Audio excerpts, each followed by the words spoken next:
2026 को unit number 13 आर्य colony में रहने वाले श्री जय गणेश कृष्णमूर्ति, इनके रिलेटिव सास के घर में चोरी हुआ था हाउस ब्रेकिंग का। उन्होंने केस रजिस्टर किया था।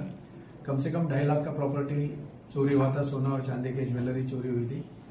इसमें एक्यूज का, मुझे आरोपी का कोई ट्रेस नहीं लग रहा था कि किसने किया है, तो हम रिकॉर्ड के आरोपी ट्रेस कर रहे थे, चेक कर रहे थे।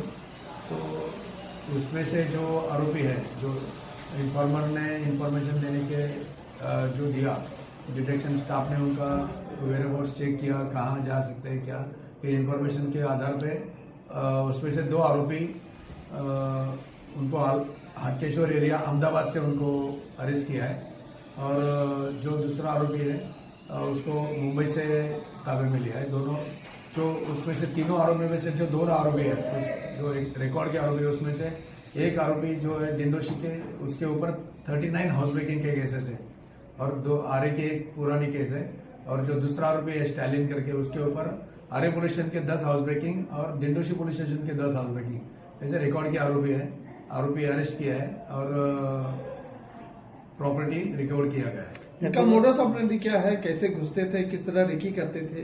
ये जो आरोपी है, जो लोग गांव जाते हैं तो दरवाजा लॉक रहता है, तो पहले वेरीफाई करते 2 दिन से दरवाजा खुला नहीं है या 1 दिन से दरवाजा खुला नहीं है, तो वो आरोपी वो दरवाजा ब्रेक करके नाइट में हाउस ब्रेकिंग करने का उनका एमओबी है। किसको टारगेट करते थे, किन लोगों को टारगेट बनाते, शिकार किसको बनाते? नहीं, उनका ऐसा कोई पर्टिकुलर आदमी शिकार नहीं है। जो दरवाजा बंद है, गांव गए या ऐसे दरवाजा ढूंढ के, ऐसे घर ढूंढ के चोरी करते थे। आपको कितना वक्त लगा, मतलब ये सब इनको आरोपी को पकड़ने में, किस किस तरीके से आपने प्रयास किया? कम से कम हमको ये ट्रेस करने के लिए 1 महीने का समय लगा जी। आरोपी का प्रोफाइल क्या है, कैसे गिरफ्तारी हुई है, क्या करते हैं उनका? इसमें से जो आरोपी है स्टालिन चार्लिस कोंडर, 29 एज है, इसके ऊपर आरए में 10 केसेस और डिंडोशी में 10 हाउस ब्रेकिंग केसेस रिकॉर्ड के आरोपी है। कितने लाख की चोरी हुई थी और कितनी रिकवरी हुई? 2.5 लाख की चोरी हुई थी और 1,85,000 कम से कम टोटल रिकवर हो चुका है। चोरी में क्या क्या, मतलब वो जेवरात ही लेके जाते थे या फिर कुछ और चीजें? सोना चांदी की जेवरात। जी। अभी रेट भी बहुत हो चुका है, तो सोने चांदी के जेवरात में इनको इजी पैसा मिल जाता है। जी। इन लोगों खर्च कैसे करते थे, पैसे कहाँ उड़ाते थे? इनको दारू की आदत है, दारू और कुछ चरस गांजा पीते हैं। अपनी टीम में कितने लोग हैं, क्या और लोग भी इस टीम में शामिल है या गिरोह सक्रिय मुंबई में इस तरह से?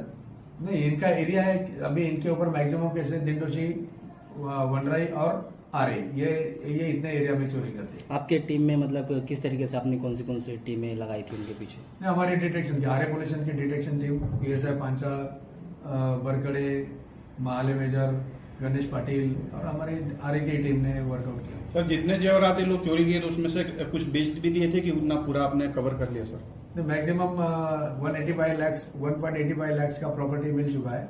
अजून एक आरोपी बाकी है ना। आसपास के नागरिकों के लिए किस तरीके की अपील करना चाहेंगे? अपील ये करना चाहता हूँ कि जो लोग गांव जाते हैं, कम से कम अपने ज्वेलरी किसी रिलेटिव के पास रखें या साथ में लेके जाए। दरवाजा लॉक करके जाते हैं ये लोग, रेकी करके रात को चोरी कर लेते हैं। सोने का रेट इतना बढ़ गया है कि कोई मध्यम वर्गीय या गरीब आदमी खरीद नहीं सकता वापस। इसके लिए थोड़ा होशियारी से रहे या किसी रिलेटिव के पास छोड़ के जाए, जो आने के बाद उनसे ले सकते हैं। आजकल लोग जब गांव जाते हैं तो सोशल मीडिया पे पोस्ट डालते हैं, क्या उसका भी इम्पैक्ट होता है?